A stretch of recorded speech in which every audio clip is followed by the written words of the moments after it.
Sa parteng ito ng Lingayen Baywalk sa Pangasinan, tinanggalan ng kamusmusan ang isang 13 anyos na babae. Ito'y matapos siyang di umano'y gahasain ng isang lalaki bandang alas 10:30 ng gabi nung bisperas ng Pasko.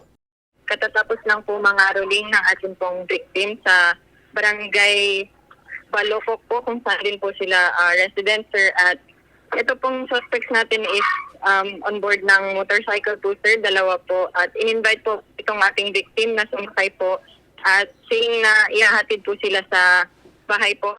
Pero imbes na sa kanilang bahay, dinala ng suspect at kasama nitong isa pang lalaki ang biktima sa dalampasigan at doon di umano pinagsamantalahan ang biktima. Matapos ang pangyayari, hinatid pa ng mga suspect ang biktima sa kanilang bahay at sinabihan itong huwag magsumbong kahit kanino. Pero ang pangyayari, nadiskubre ng pamilya ng biktima noong ika-25 ng Disyembre at agad itong isinumbong sa mga pulis. Agad namang nakilala ang mga suspect pero hindi muna isinapubliko ang pagkakakilanlan ng mga ito. Na-file na po kahapon for preliminary investigation po ang case, and yung suspects po natin, sir, is at large po. Nagdulot naman ito ng takot sa mga residente pero ayon kay Lingayen Mayor Leopoldo Batawil, isolated case lamang daw ito.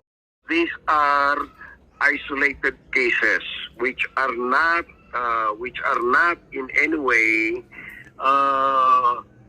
cases that happen on a daily basis or on a regular basis, but they happened as a result of circumstances beyond our control. Pero panawagan niya sa mga suspect, sumuko na para panagutan ang kanilang kasalanan. Immediately surrender and be under the custody of the law, because I cannot promise them security if they are out in the open, hiding and evading law enforcement.